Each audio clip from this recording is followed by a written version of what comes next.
10 bölüm. Rehабам Шекемге жөнөдү. Анткени бүт ысрайылдыктар аны падыша кылыш үчүн Шекемге келишкен эле. Небаттын уулу Жаробам бул тууралуу угаары менен Мисирден кайтып келди. Анткени ал Сулаймандан качып Мисирде жашап турган. Ага киши жиберип чакыртышты. Жаробам менен бүткүл Ысрайыл келип Рехабамга мындай дешти: Сенин атаң бизге оор моюнтурук салган. Сен эми атаңдын бизге салган оор моюнтуругун жана оор жумушун жеңилдет. Ошондо биз сага кызмат кылабыз. Рехабам аларга 3 күндөн кийин мага кайра келгиле деди. Эл тарап кетти.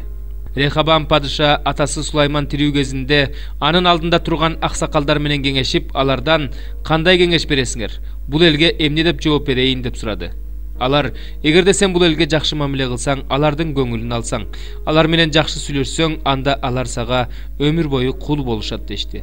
Бирок ал аксакалдар айткан акылды укпай, өзүнүн алдында турган өзү менен бир көскөн жаш мырзалар менен кеңешти. Аларга: кандай кеңеш бересиңер? Атаң башыбызга салган оор моюнтурукту жеңилдет деп жаткан элге эмне деп жооп берейин деди. Аны менен бир көскөн жаш мырзалар ага мындай дешти: атаң бизди эзген. Сен ал моюнтурукту жеңилдет деген элге сен: атамдын белинен менин чипалагым жоонураак. Атам силерге оор моюнтурук салса, мен аны андан бетер оорлотом. Атам силерди камчы менен сабаса, мен силерди тикенектүү камчы менен жазалайм деген. Жаробам менен бүт эл Рехабамга 3-чү күнү келишти. Анткени ал 3 күндөн кийин кайра келгиле деп айткан эле. Ошондо падыша аларга катаал жооп берди. Рехабам падыша аксакалдардын акылын укпай, жаш мырзалардын кеңеши боюнча мындай деди: атам силерге оор моюнтурук салган. Мен аны андан бетер оорлотом. Атам силерди камчы менен жазаласа, мен силерди тикенектүү камчы менен жазалайм. Ошентип падыша элдин өтүнүчүн укпай койду. Анткени бул Теңирдин Шилолук акия аркылуу Небаттын уулу Жаробамга айткан сөзү ордунан чыгыш үчүн Кудайдан болгон эле. Падыша алардын сөзүн укпай койгонун көргөн ысрайылдыктардын баарага: дөөттө биздин кандай үлүшүбүз бар? Жишайдын уулунда үлүшүбүз жок. Өз үйүңөргө тарагыла, Ысрайыл. Эми өз урууңду бил, дөөт дешти. Ысрайылдыктар үйлөрүнө тарап кетишти. Рехабам Жүйүт шаарларында турган Ысрайыл уулдарына гана падыша болуп калды. Рехабам Адонурам башчыны салык чогултканы жибергенде Ысрайыл эли аны таш бараңга алып өлтүрдү. Рехабам падыша арабасына отуруп Иерусалимге качып жөнөдү. Ысрайыл ошондон бүгүнкүгө чейин дөөт тукумуна каршы. Ыйык элчи жакан алган аян. 1 бөлүм. Бул Иса Машаяктын аяны. Жакында эмне болорун өзүнүн кулдарына көрсөтүү үчүн Кудай ага ушул аянды берди. Кудай бул аянды өзүнүн периштеси аркылуу өзүнүн кулу Жаканга көрсөттү. Жакан болсо Кудайдын сөзүн, Иса Машаяктын күбөлөндүрүүсүн жана өзүнүн көргөндөрүн күбөлөндүрдү.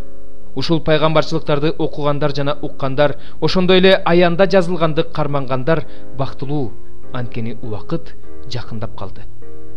Асиядагы 7 жыйынга Жакан мындай деп жазат: азыр бар болуп турган, башынан бери эле бар болгон жана келе жаткан Кудай, анын тактысынын алдында турган 7 рух, ошондой эле ишенимдүү күбө, өлгөндөрдүн арасынан биринчи болуп тирилген, жер үстүндөгү падышалардын падышасы болгон Иса Машаяк силерге ырайымын төгүп, тынчтыгын бере берсин. Бизди сүйгөндүктөн күнөөлөрүбүздү өзүнүн каны менен жууган. Бизди өзүнүн атасы Кудайга таандык падышалар жана ыйык кызмат кылуучулар кылган ал түбөлүккө даңталып, бийлик кыла берсин. Амин. Мына ал булуттар менен келе жатат. Анын бардык көздөр көрөт. Аны найза менен сайгандар да көрүшөт. Жер үстүндөгү бардык элдер анын алдында боздоп ыйлашат. Ооба, ошондой болот. Амин. Азыр бар болуп турган, башынан бери эле бар болгон жана келе жаткан бардыгын кармап туруучу Теңир мындай дейт: мен альфамын жана омегамын, башымын жана аягымын. Иса Машаяктын азап чегүүсүнө, падышачылык кылуусуна жана чыдамкайлык көрсөтүүсүнө ортоктош болгон силердин бир тууганыңар мен, Жакан, Кудайдын сөзү үчүн жана Иса Машаяк жөнүндө күбөлөндүргөнүм үчүн Патмос аралында болдум. Теңирдин күнүндө мен рухка толдум. Ошондо мен арка жагымдан сурнайдын үнүндөй болгон катуу үндү уктум. Ал үн мындай деп айтты: мен альфамын жана омегамын, биринчимин жана акыркымын. Эмнени көрүп турсаң, ошону китепке жазып, аны Асиядагы Эфес, Смирна, Пергам, Тиатира, Сардес, Филадельфия жана Лаодикея жыйындарына жибер. Мага сүйлөгөн үн кимдин үні экенин көрөйүн деп артымды карадым. Ошондо мен 7 алтын шамдалды көрдүм. 7 шамдалдын ортосунда адам уулуна окшогон бирөө туруптур. Ал узун кийим кийип, көкүрөгүн алтын кемер менен курчап алыптыр. Анын башы менен чачы ак жүндөй жана кардай аппак, көздөрү оттун жалынындай, буттары меште кызып жаркыраган жездей, үнү суулардын шаркыраган үнүндөй эле. Анын оң колунда 7 жылдыз бар экен. Анын оозунан 2 мүздүү кылыч чыгып туруптур. Анын жүзү болсо жаркырап тийип турган күндөй эле. Мен аны көргөндө анын бут алдына өлүк сыяктуу жыгылдым. Ошондо ал менин үстүмө оң колун коюп мындай деди: "Коркпо, мен биринчимин жана акыркымын. Мен тирүүмүн, өлгөн элем, азыр болсо түбөлүккө тирүүмүн. Омин, өлгөндөр жаткан жай менен өлүмдүн ачкычтары менде. Ошондуктан эмнени көрсөң, азыр эмне болуп жатса, мындан кийин эмне боло турган болсо, ошонун баарын жаз. Менин оң колумдагы сен көргөн 7 жылдыздын жана 7 алтын шамдалдын жашыруун сыры мындай: 7 жылдыз 7 жыйындын периштелери. Ал эми сен көргөн 7 шамдал 7 жыйындын өзү." Экинчи бөлүм. Жүгөнсүз эл, өзүңөрдү жакшылап изилдегиле. Кудайдын өкүмү чыкканга чейин, топон суяктуу сапырылып кеткениңерге чейин, силерди теңирдин жалындуу каары каптаганга чейин, силерге теңирдин катуу каары төгүлө турган күн келгенге чейин өзүңөрдү изилдегиле. Жердеги баардык момундар, теңирдин мыйзамдарын аткаргандар, теңирди издегиле. Адилеттикти издегиле, момундукту издегиле. Балким силер теңирдин каары төгүлгөн күнү аман каларсыңар. Анткени Азаны таштай катышат, Ашкелонду ээн калтырышат, Азотту чак түштө кууп чыгышат, Экронду түп тамыры менен жок кылышат. Деңиз жээгиндеги өлкөнүн тургундарына, Крит элине кайгы. Канаан, Пелишти жери, теңирдин сөзү силерге каршы, мен сени жок кылам, сенин тургундарың жок болот. Деңиз жээгиндеги өлкө койчулардын койгороосуна жана малдын кашаасына айланат. Бул аймак жүйүттүн калдыгына тиет, ошол жерге мал жайышат, кечкисин Ашкелондун үйлөрүндө эс алышат. Анткени аларга өздөрүнүн Кудай теңири келип, алардын туткундарын кайрып келет. Мен Моабтын шылдыңын, Амон уулдарынын жаман сөздөрүн уктум. Алардын менин элимди кандай кордогонун, анын аймактарында кандай текеберденгенин уктум. Ошондуктан дейт Исраилдин Кудайы: Себайот теңир, Моаб Содомдой, Амон уулдары Амордой болот. Алар чалкан баскан жерге, шор баскан чуңкурчаларга, түбөлүк эрмечөлгө айланышат. Менин элимдин калдыгы аны талап тоноп алат. Менин адамдарымдын ичинен аман калгандары аларды мурастап алышат. Мен тирүүмүн. Бул аларга алардын текебердиги үчүн, Себайот теңирдин элине кордук көрсөтүп, менсинишкен үчүн болот. Алар теңирден коркуп калышат, анткени ал жер үстүндөгү баардык кудайларды жок кылат. Баардык аралдардын элдери ар бири өз жеринде ага табынышат. Силер да, эфиопиялыктар, менин кылычым менен өлтүрүлөсүңөр. Ал өз колун түндүккө каршы сунуп, Ашурду жок кылат. Нинебини Урандыга чөл сыяктуу какшыган жерге айлантат. Ал жерге ар кандай мал жана жапайы жаныбарлар байыр алышат. Анын дарбазаларынын мамыларына бир казан менен кирпи чечен түнөйт. Алардын үндөрү терезелерден угулат. Эшиктердин мамылары кыйраган, анткени аларга капталган кедр жыгаштары сыйрылып калган. Салтанат куруп бейкапар жашаган, жүрөгүндө мен эле бармын, менден башка эч ким жок деген шаарга ушундай болот. Ал кандай кыйрады, ал жырткычтардын түнөгүнө айланды. Анын жанынан өткөн ар бир адам ышкырып, колун шилтейт. 24 бөлүм. Жуманын биринчи күнү аялдар өздөрү даярдаган жыпар жыттуу майларды алып, таң заардан мүрзөгө келишти. Алар мүрзөнүн оозундагы таштын четке жылдырылып калганын көрүштү. Ичине кирип, теңир Ыйсанын сөөгүн таппай калышты. Алар буга таң калып турушканда, күтүлбөгөн жерден алардын алдына жаркыраган кийимчен эки адам туруп калды. Аялдар коркуп кетип жер карап калышканда, алар: "Эмнеге өлүктөрдүн арасынан тирүүнү издеп жүрөсүңөр? Ал бул жерде жок, ал тирилди. Анын Галилеяда жүргөндө силерге айткан сөздөрүн эстегилечи. Адам уулу күнөөкөрлөрдүн колуна салынып берилип, айкаш жыгачка кадалып, 3-чү күнү тирилиши керек деп айткан эмес беле" дешти. Ошондо аялдар Ыйсанын сөздөрүн эстешти. Алар мүрзөдөн кайтып келишип, мунун баарын 11 шакиртке жана башкаларга кабарлашты. Муну элчилерге айткандар Магдалалык Мариям, Жахана, Жакыптын энеси Мариям жана алардын жанында жүргөн башка аялдар эле. Элчилер аялдарга ишенишкен жок. Бул сөздөр аларга куру сөздөй сезилди. Бирок Петр ордунан тура калып, мүрзөгө чуркап келди да, эңкейип карап жерде жаткан кепинди гана көрдү. Ал болгон окуяга таң калып артына кайтты. так ошол күнү эки шакирт Иерусалимден болжол менен 60 стадий алыстыкта жайгашкан Эмаус деген бир айылга жөнөдү. Алар жолдо ушул окуяларды талкуулап сүйлөшүп бара жатышканда Иса жакын келип аларга кошулду.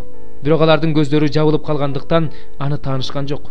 Иса алардан: "Силер эмне жөнүндө сүйлөшүп келе жатасыңар? Эмнеге капалуусуңар?" деп сурады. Алардын бири Клеопа: "Ага, ушул күндөрү Иерусалимде болуп өткөн окуяны жалгыз эле сен билбейт окшойсуң" деди.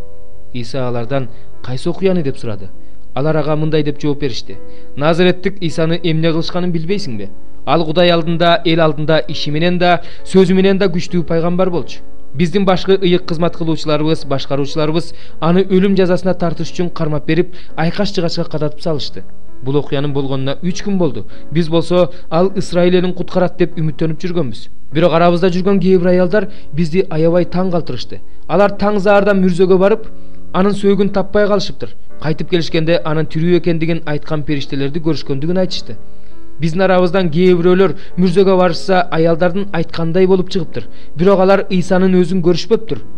Ошондо Иса аларга: "Пайгамбарлардын айткандарына оңой менен ишенбеген акылсыздар, өзүнүн даңкына ээ болоордон мурун Машаяк ушундай азаптарды башынан өткөрүшү керек эмес беле" деди. Анан аларга Тоорат, пайгамбарлар жана жазмалар китептеринде өзү тууралуу айтылгандардын баарын түшүндүрүп берди. Алар өздөрү бара жаткан айылга жакын келип калышканда Иса аларга андан ары жолун уланчудай түр көрсөттү. Бирок алар: "Биз менен кал, күн да батайын деп калды" деп аны калууга аргасыз кылышты. Иса алар менен бирге айылга кирди. Алар менен чогуу дасторконго отурганда ал колуна нан алып Кудайга ыраазычылык билдирди да аларга сындырып берди. Ошондо алардын көздөрү ачылып аны тааный коюшту, бирок Иса аларга көрүнбөй калды. Алар бири-бирине: "Ал жолдо бизге сүйлөп келе жатканда, бизге ыйык жазууну түшүндүрүп берип жатканда жүрөгүбүз күйүп жанбады беле?" дешти да. Ошол замат орундарынан туруп Иерусалимге кайтып келишти. Ал жерден алар чогулган 11 элчиге жана алардын жанындагыларга жолугушту. Алар: "Теңир чын эле тирилиптир, ал Шомонго көрүнүптүр" деп сүйлөшүп жатышкан эле. Бул эки шакирт болсо аларга жолдо болгон окуяны, аны нан сындырып жатканда гана таанышкандыгын айтып беришти. Алар ушул жөнүндө сүйлөшүп жатышканда Иса өзү алардын ортосуна туруп калды да аларга: "Силерге тынчтык" деди. Катуу коркуп кеткен алар: "Элес көрүп жатабыз го" деп ойлошту. Бирок Иса аларга: "Эмне коркуп кеттиңер? Эмнеге шектенип жатасыңар? Менин колдорумду, буттарымды карагылачы. Бул мен, өзүммүн. Мага колуңарды тийгизип көргүлө. Элестин денеси да, сөөгү да болбойт. Бирок өзүңөр көрүп тургандай менде бар" деп аларга колу бутун көрсөттү. Алар бир чети кубанып, бир чети таң калып, көргөн көздөрүнө ишене албай турушканда Иса алардан: "Бул жерде силердин жей турган бир нерсеңер барбы?" деп сурады. Ошондо алар ага бир кесим куурулган балык беришти. Иса аны алып шакирттеринин көзүнчө жеди. Андан кийин Иса аларга мындай деди: "Силер менен бирге жүргөнүмдө мен силерге Тоорат, пайгамбарлар жана Забур китептеринде мен тууралуу жазылгандардын баардыгы орундалышы керек деп айтпадым беле?" Ошондон кийин ыйык жазууну түшүнүш үчүн Иса алардын акылын ачты. Анан аларга мындай деди: "Ыйык жазууда Машаяк азап чегип өлүп 3-чү күнү тирилиши керек. Иерусалимдин элинен баштап баардык элдерге күнөөлөрү кечирилиши үчүн тобо кылуу анын ысымынан жарыяланышы керек" деп жазылган. Буга силер өзүңөр күбөсүңөр. Мен силерге атамдын убада кылганын жөнөтөмүн. Силер болсо жогорудан келе турган күчтү алганыңарча Иерусалим шаарында калгыла. Анан аларды шаардан чыгарып Битанияга жакын жерге ээрчитип келди да колун жогору көтөрүп аларга бата берди. Бата бергенден кийин алардан бөлүнүп асманга көтөрүлүп кетти. Ошондо алар ага таазим кылышты да зор кубаныч менен Иерусалимге кайтып келишти. Дайыма ибадатканада болуп, Кудайды даңктап жүрүштү.